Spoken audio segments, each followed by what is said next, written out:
"You can tell the Dutch," my father would joke about himself, "but you can't tell them much." Square-jawed, determined, and persistent certainly described Fred Koch, who plunged headfirst into countless ventures, some profitable, some not. His own father, Harry, was also a risk-taker, emigrating as a teenager from the Netherlands with very little money and a head full of stories about America's Wild West. Whether their reputation for stubbornness is deserved or not, the Dutch emerged from Spanish rule in 1581 with a thirst for peace, tolerance, knowledge, and new ideas. During the Dutch Golden Age of the 17th century, they created the first stock exchange, generated the highest standard of living in the world, excelled in arts and science, and sustained a flourishing culture. The Dutch thrived thanks to freedom and a system of mutual advantage, while their less free European neighbors endured bloodshed and poverty. Harry Koch arrived in New York as a printer's apprentice and brushed up on his English skills while working at Dutch newspapers in Michigan and Chicago. His work led him to travel down the Mississippi to Louisiana and then to Trinity, Austin, and Galveston, Texas. In 1891, he followed the railroad to Quanah, where he bought a print shop and struggling weekly newspaper called The Chief. Quanah was in a very poor area, so many of Harry's customers paid, in part, with barter. They valued the news and advertising space his paper offered, and he valued their patronage.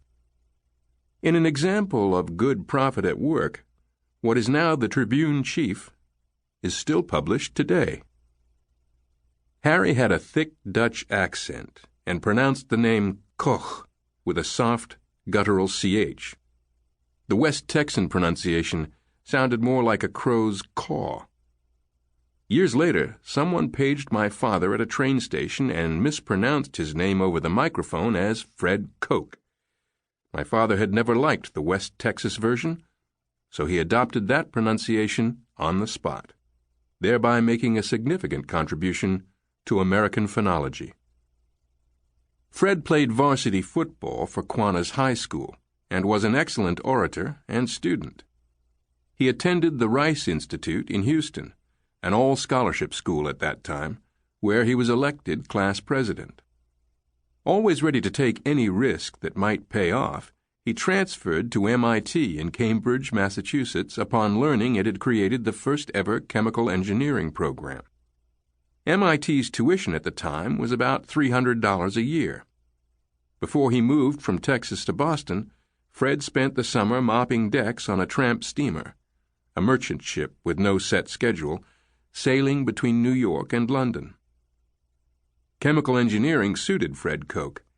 His bachelor's thesis at MIT addressed environmental issues at a paper mill in Bangor, Maine, which was, coincidentally, later owned by Georgia Pacific.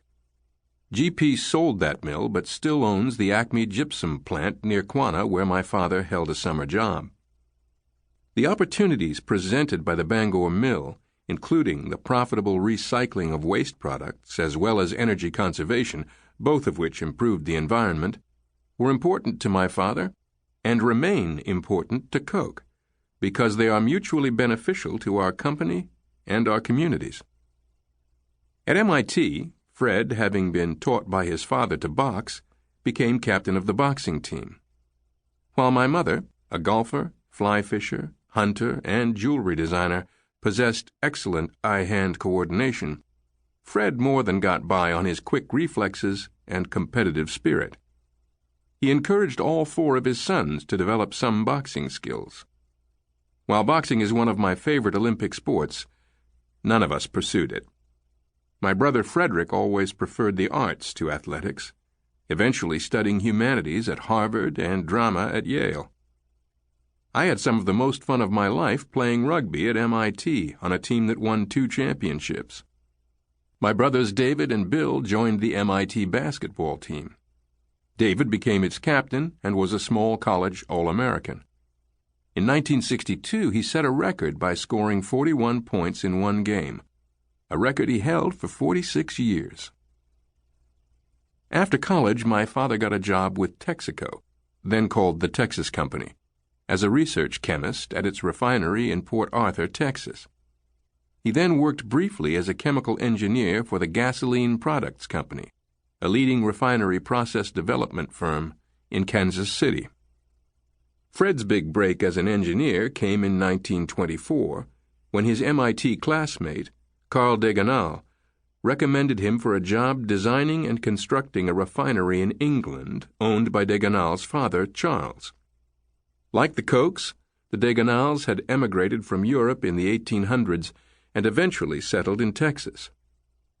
Charles Deganal was an amazing person, an outstanding entrepreneur with great integrity and compassion.